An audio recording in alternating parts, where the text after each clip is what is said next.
Olá, queridos. Mais uma vez estamos aqui nesta live, nesse estudo. E para alguns que não me conhecem, eu sei que a maioria dos irmãos que estão nos acompanhando nesta aula me conhecem, mas alguns que assistiram a aula de ontem, no dia 9, talvez alguns não me conheçam, sou o pastor Pedro Júnior da Igreja Nova Vida de Piedade, e a gente está nesse estudo das sete cartas do Apocalipse. Hoje é o segundo dia e a gente vai dar continuidade à introdução que nós fizemos ontem, falando justamente da formação do livro do Apocalipse, as características, as circunstâncias que o livro do Apocalipse foi escrito, né? A dificuldade que João passava ali na ilha de Patmos pagando uma sentença de uma perseguição política, digamos assim, né? Como a gente falou, aqueles que não se dobravam diante do imperador, eles eram conduzidos àquela ilha ali para morrer.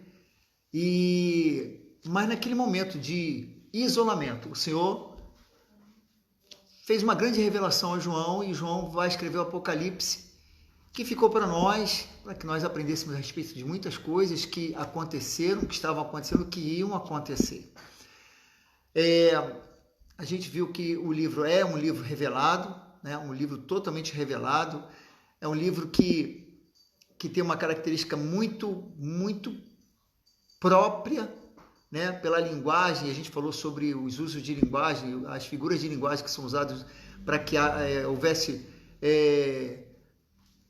uma melhor interpretação a respeito de tudo que estava falando, que talvez seja das partes mais difíceis, você discernir aquilo que é literal, que é simbólico, e é difícil. Só à medida que você vai caminhando, a gente vai tendo uma compreensão melhor disso.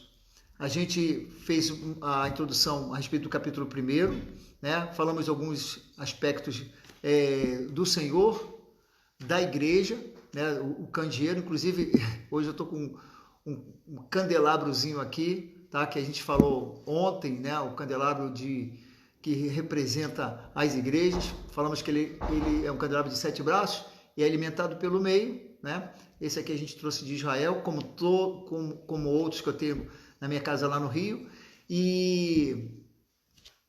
Mas para nós cristãos, ele não tem valor espiritual, ele não nos representa, tá? É algo importante, ele tem o seu valor espiritual, principalmente para Israel, mas para nós não, porque o Senhor falou que Ele é a luz do mundo. Eu sou a luz do mundo, e Ele disse que nós também seríamos a luz do mundo, sendo representado por esse candelabro. E é importante a gente saber isso, porque a gente vai falar agora mesmo na igreja de Éfeso, ele vai falar de candelabro, e a importância de ser luz. O que o Senhor pode fazer a partir do momento que nós não somos luz? Ainda no capítulo 1,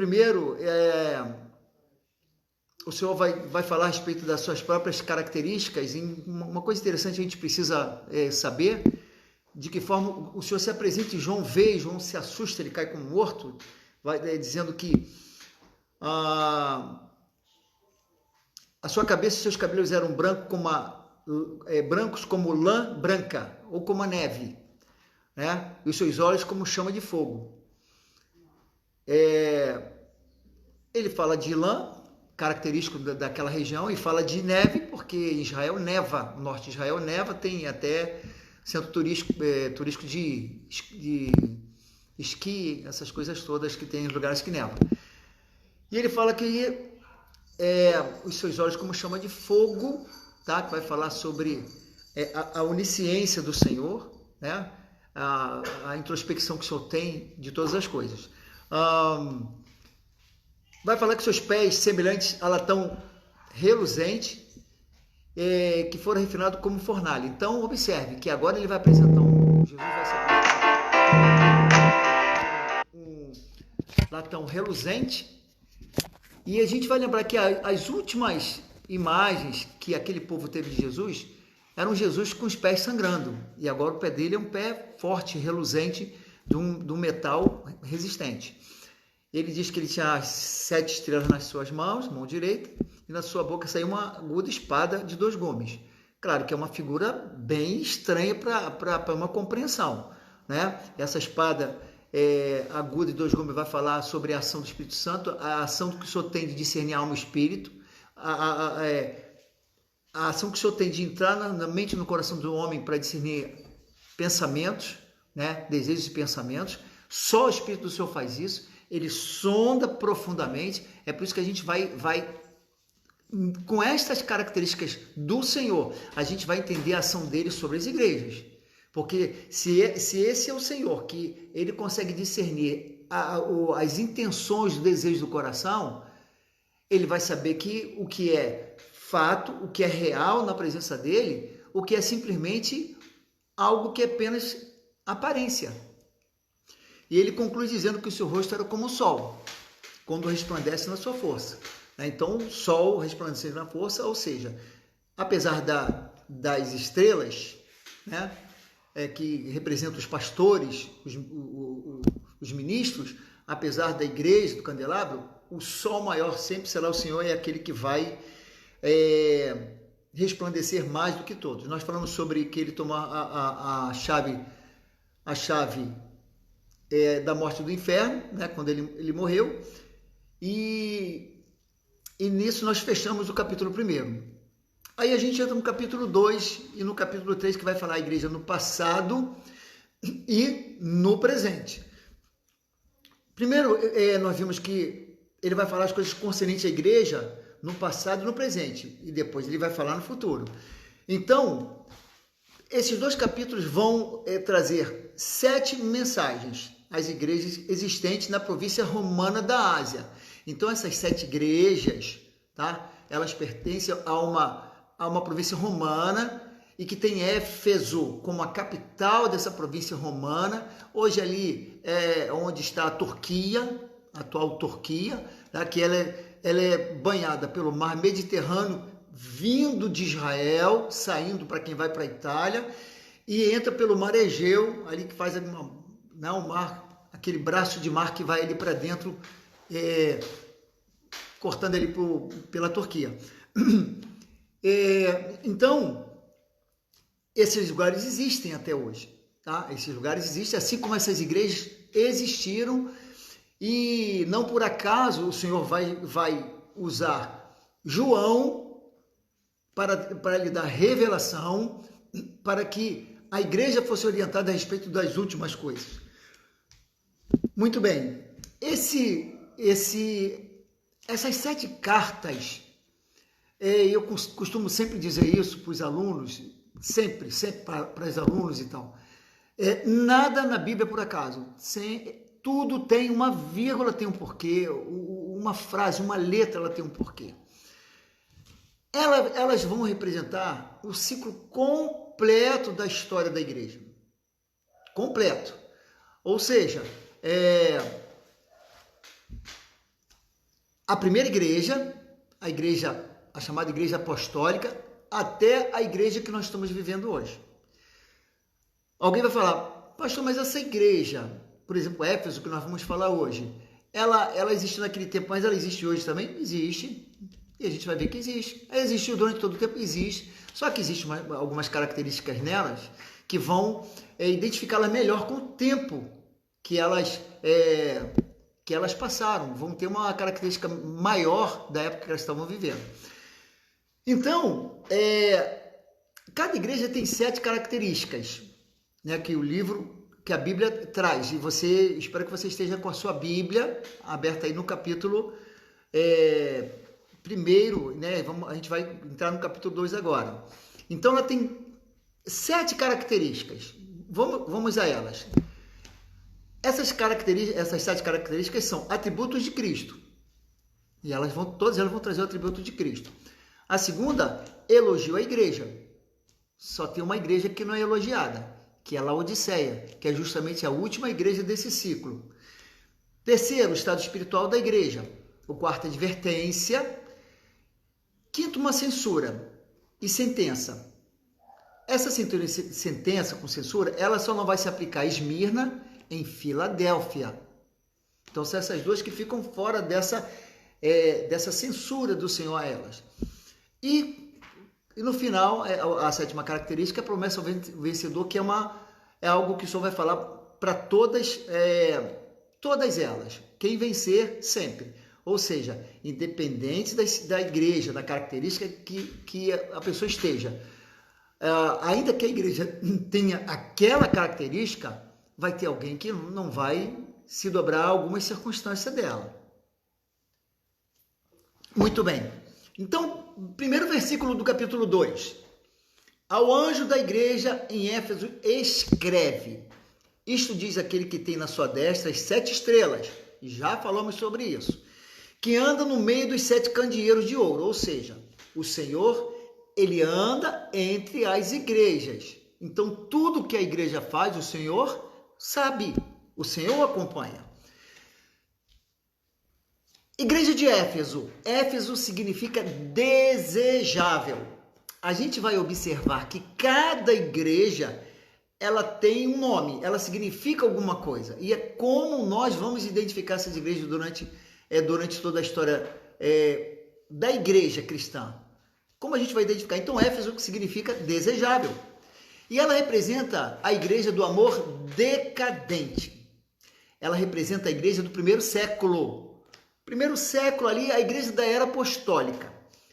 Mas uma característica que essa igreja tem e que vai chamar muito a nossa atenção e um despertamento para nós. Esta igreja, ela foi pastoreada pelo apóstolo Paulo por cerca de 3 anos. Já imaginou uma igreja sendo pastoreada pelo apóstolo Paulo? Meu Deus! Então, a igreja que tem ela é muito bem doutrinada. O livro de Atos vai falar sobre esse pastorado de Paulo lá em Éfeso. E a outra característica, uma coisa boa. Olha só, a gente já começa vendo coisa boa em Éfeso. Ela foi pastoreada por Paulo durante 3 anos e o último pastor dela foi João. Então, é este mesmo João que está escrevendo para nós, ele foi o último apóstolo em Éfeso antes de ir para a ilha de Patmos. Qual é o nível espiritual dessa igreja? Top! Eu estava até rindo comigo mesmo essa tarde, pensando nisso, eu falei, Paulo era um homem duro, de palavras duras. Paulo não mandava recado. Mandava até entregar a Satanás para machucar-se, mas não perdesse a salvação. Eram outros tempos, né? Uma outra época. Hoje a gente tem que cuidado com algumas coisas. Mas o amor de Deus é tão bom, eu ria comigo mesmo, é porque depois, talvez de um período de palavras duras e de ensinos, mas ensinos extremamente relevantes para a igreja, principalmente para quem passava por grandes perseguições e luta, e Paulo só vai sair dali porque ele vai ser preso, vai ser levado para Roma, e lá quase chegando no ano 70, tá? Lá por 67, Paulo é morto, na época em que o imperador era Nero. Após isso, eu não posso dizer qual foi logo o período que João foi para lá, mas o João, antes de ir para Patmos, era o pastor de Éfeso. Olha bem. E ele, sendo pastor de Éfeso, ele está doutrinando essa igreja.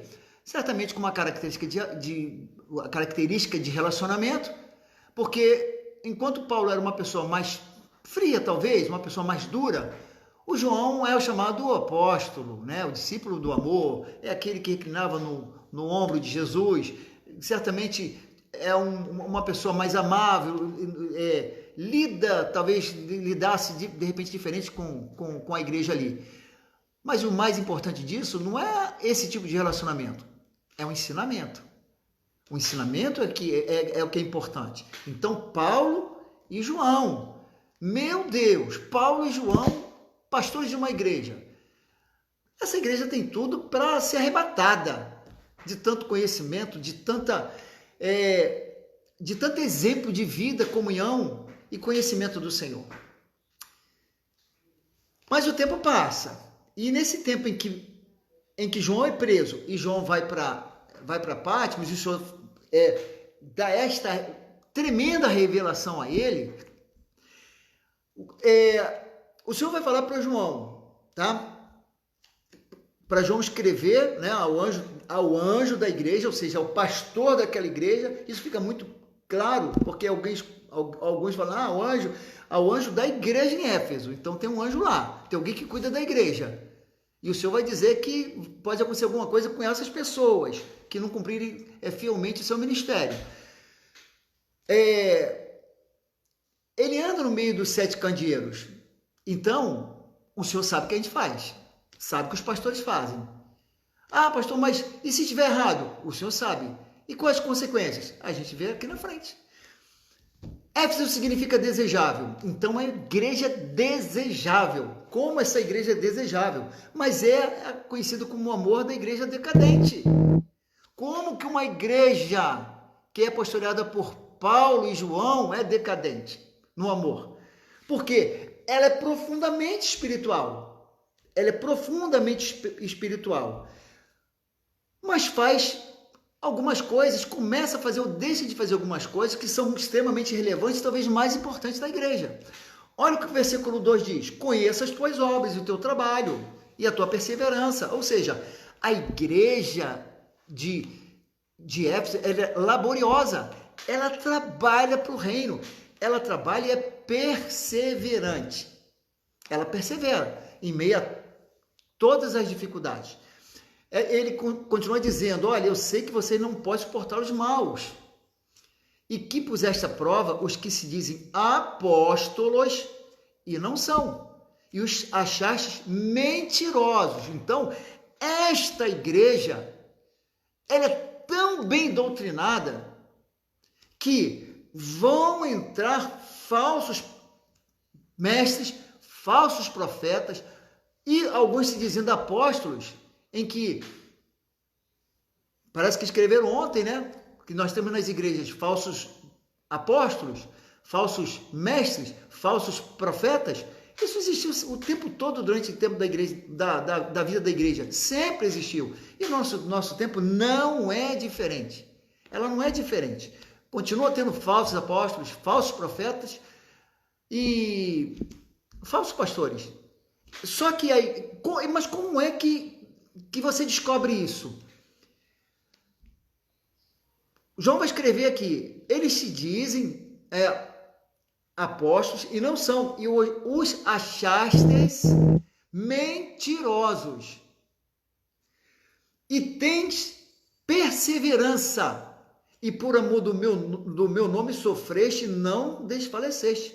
Ou seja, aquela igreja põe aqueles homens à prova, aqueles homens estão à prova para ver qual é o nível de caráter que tem neles. E eles vão ser achados mentirosos, porque como crentes, o tempo todo nós somos provados, né? Somos provados o tempo todo. E a igreja, e aquela igreja tão bem doutrinada que foi, ela pôs aqueles homens à prova e acharam mentirosos. E a mentira não subsiste sempre. Uma hora a mentira vai aparecer. Não há nada oculto que o Senhor não revele. E se é a igreja do Senhor, o Senhor não vai permitir que essas coisas permaneçam na casa dele. Quando a gente vai para o versículo 4, a gente vai para o versículo 4, é o que ele diz: tenho, porém, contra ti, que deixaste o teu primeiro amor. Então, observe uma coisa: uma igreja que trabalha, uma igreja que era considerada ter os 9 dons espirituais, uma igreja que tem um nível espiritual elevadíssimo, está envolvido com a obra, está suportando a dor, a perseguição e tudo mais, mas ela está resiliente, ela não aceita outras doutrinas. O que vai acontecer aqui? Ela vai deixar o primeiro amor. Ou seja, a obra que ela estava fazendo, o crescimento que ela teve, a importância que ela teve, E tudo que ela estava fazendo estava sendo mais importante do que o próprio relacionamento com o Senhor. Quando o Senhor falou, quando o Senhor coloca aqui o mais importante, para Ele, somos nós.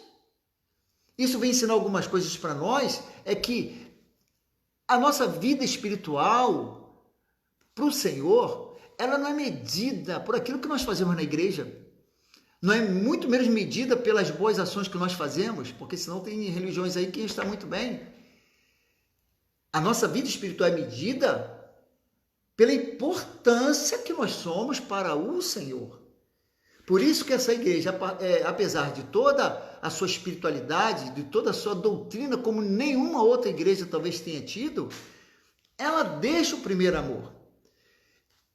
E esquece que o Senhor, Ele sonda a intenção do nosso coração. Observe que nós falamos que o que sair da boca do Senhor é como uma espada de 2 gumes.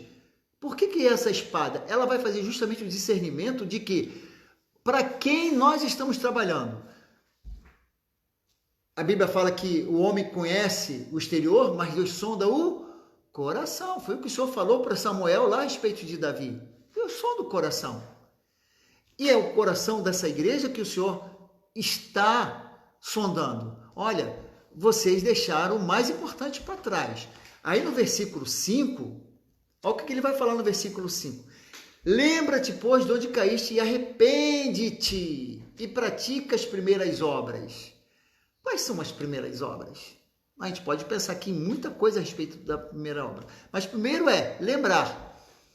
Por que nós temos a pessoa mais importante na igreja, no nosso tempo? A pessoa mais importante no nosso tempo na igreja? O Espírito Santo. É o Espírito Santo que convence. E para nós, igreja, guia, exorta, repreende, ajuda, desperta, constrange, alerta. Ele está falando aqui para a igreja, lembra-te. Quantas vezes nós somos lembrados de coisas que a gente precisa corrigir? Ou de coisas que fizemos, ou que falamos e o Espírito Santo nos constrange. Ele fala, lembra-te, pois, de onde caíste e arrepende-te. E pratica as primeiras obras. Essa questão de onde caíste, lembra de onde caíste e arrepende-te, é porque a gente precisa consertar as coisas que ficaram erradas lá atrás. Ah, acabou, é daqui para frente? Não, daqui para frente não. Você tem que lembrar de onde você caiu, você tem que corrigir lá atrás. Não é agora acabou, ó, tá tudo bem e vamos em frente. Não, Senhor. A gente precisa saber onde é que nós caímos e haver arrependimento e voltar às primeiras obras, ou seja, o amor ao Senhor em primeiro lugar. Quando você ama o Senhor, você evangeliza, você pensa nas almas, você se preocupa com as pessoas e não simplesmente nas obras. A pessoa não está trabalhando, não. Se preocupe com as almas. Se preocupe em amar ao Senhor acima de todas as coisas, porque esse é a chamada que a igreja de Éfeso vai receber. Olha, vocês são excelentes, vocês são bons de tudo, mas vocês deixaram o principal para trás, vocês deixaram o primeiro amor. E o primeiro amor é Jesus. Você não pode deixar Jesus para trás. E ele diz, olha o que ele diz, pratica as primeiras obras, senão, esse senão, queridos, alguém pode falar, Deus ameaça alguém? Ameaça, meu irmão, ameaça. Pastor, ameaça? O Senhor ameaça.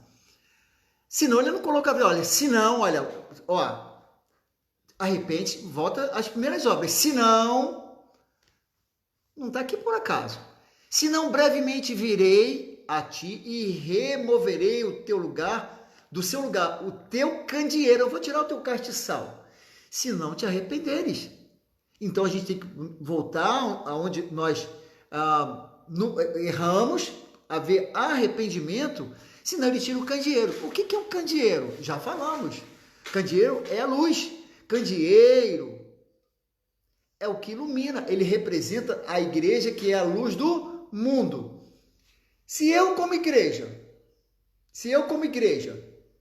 não estou fazendo aquilo que o Senhor quer, e o Senhor tira o candeeiro, a luz que traz a presença do Espírito Santo e a luz do Senhor, a palavra, o próprio Jesus conosco, o candeeiro sai, o que fica? Fica casca. Fica apenas um invólucro de pessoas boazinhas lendo a Bíblia e fazendo o que quer. É isso que ele está falando. Senão eu tiro teu candeeiro. Muitas igrejas durante todo esse tempo, o Senhor tirou o candeeiro. E há muitas igrejas por aí que infelizmente tem tudo nela. Pode ter até candeeiro desse aqui. Mas o candeeiro da presença do Senhor, da unção de Deus, da luz que ilumina, já foi. É por isso que alguém fala, mas pastor, por que o Senhor, aquela igreja, está fazendo isso, está fazendo aquilo, o pastor daquela igreja? Irmãos, a Bíblia diz que o Senhor tem tudo na palma na mão dele. Ele passeia entre o candeeiro. Ele tem as estrelas, eu não tenho uma estrela aqui para ficar na mão, dos pastores tem na mão, ele sabe. Então ele tira e fica olhando. Se a gente não se arrepende e deixa o Senhor agir, se não deixa o Espírito Santo falar conosco, nos constranger e nos mostrar onde nós erramos, queridos, a gente vai ter uma vidazinha de reuniões de pessoas boas cantando os hinos lindos, mas a luz vai estar fora. Ele continuou agora falando coisas boas também deles. Ele falou o seguinte: tens, porém, isto que aborrece as obras dos nicolaítas, as quais eu também aborreço. No versículo 6. Acredito que tenha sido um partido dentro da igreja, dos camaradas os nicolaítas, de um tal de Nicolau, que não se sabe na verdade quem é esse camarada, e que eram adeptos dos ensinos de Balaão. Balaão, aquele camarada lá do tempo de Moisés, que era um sacerdote não judeu, não hebreu, não era hebreu, ele era lá do norte de Israel, lá para cima, não tinha nada a ver com Israel, mas o Senhor falou que era um profeta de Deus, mas era. E ele veio, o inimigo chega, profetiza contra ele. E ele, eu não posso profetizar, mas fica ali. E ele não vai embora. E começa a receber presentinho. E ele fala, não, o que Deus falar comigo eu vou falar. Mas não falava. Ou melhor, ele falava, não posso. Aí, ao invés de maldição, vem bênção. Esse homem ia embora? Não, ele foi ficando. Enquanto ele estava ganhando presentinho, ele foi ficando. E isso foi criando uma certa doutrina de que, dependendo do preço, esse camarada ia fazer aquilo que os inimigos de Israel queriam. Isso vira praticamente uma doutrina, a gente vai ver isso um pouco mais na frente.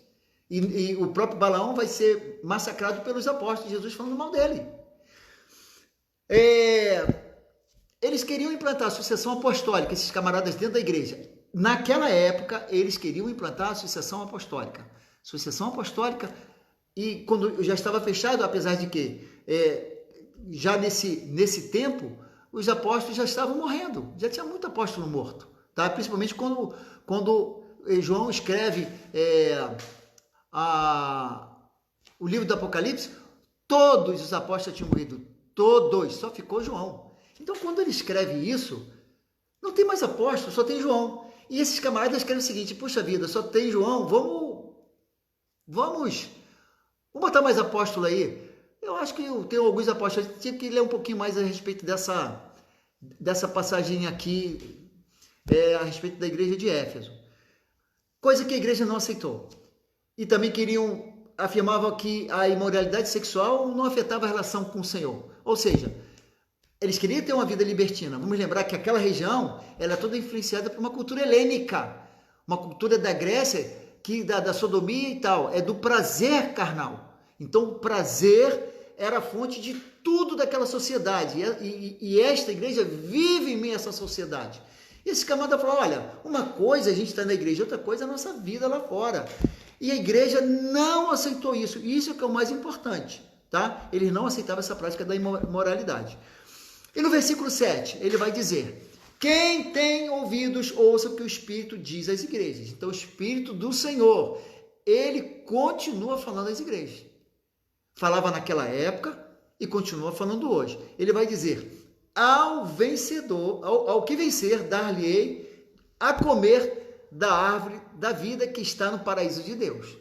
Essa árvore da vida a gente vai ver lá no capítulo 22, a respeito da Jerusalém que desce do céu, e ali no centro tem a árvore da vida, entre os povos vão para pegar as suas folhas que trazem cura. Isso lá na frente, se Deus permitir, a gente vai falar disso mais lá para frente. Então, querido, o que ele vai dizer? Ao que vencer, tá? Então, ao que vencer, porque nós vivemos numa batalha constante, tá? Ao que vencer é uma batalha constante. E a gente, enquanto nós estivermos nesta terra, a gente vai estar em luta. Vamos passar por estas lutas sempre até a volta do Senhor.